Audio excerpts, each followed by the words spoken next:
Say, John the Philosopher here. This is going to be kind of a different video.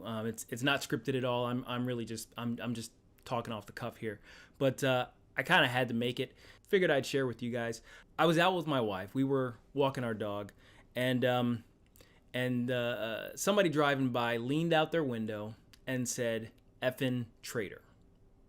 Effing traitor. You know, except they said it out. And you know, my first response, and I think both my wife and I had this response where we looked at ourselves to see what we were wearing. Like maybe we were wearing some non-St. Louis sports clothes or something, and they were just kind of poking fun at us for being fans of a different town's team.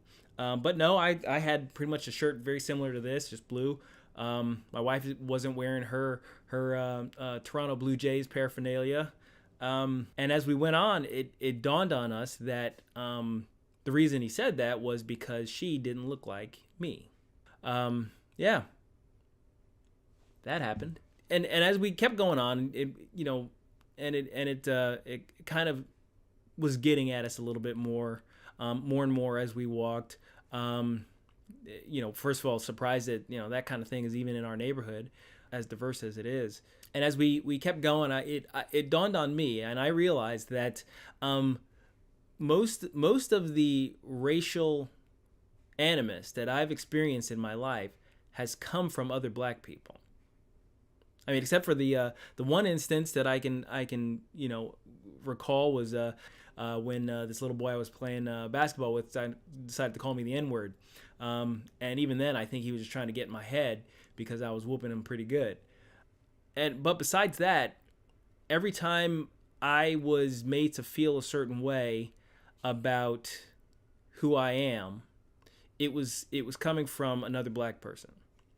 Now, whether it was you talk white, or you want to be white because of that I speak with a certain type of English, or in my particular neighborhood, it was not a positive thing to be a good student, but my dad impressed upon me that was important, and it was important to me. And even today, when I get the Coon and Uncle Tom stuff thrown at me because of my political views,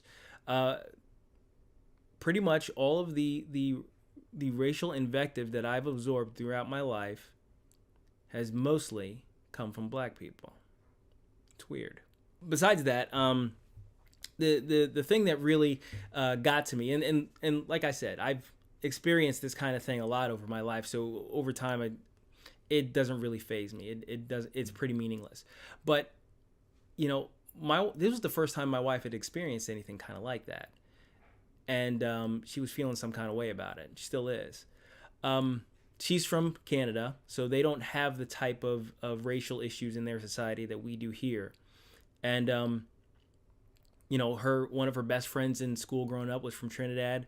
Her favorite teacher in school was the vice principal, I think it was, a black guy, and in her high school.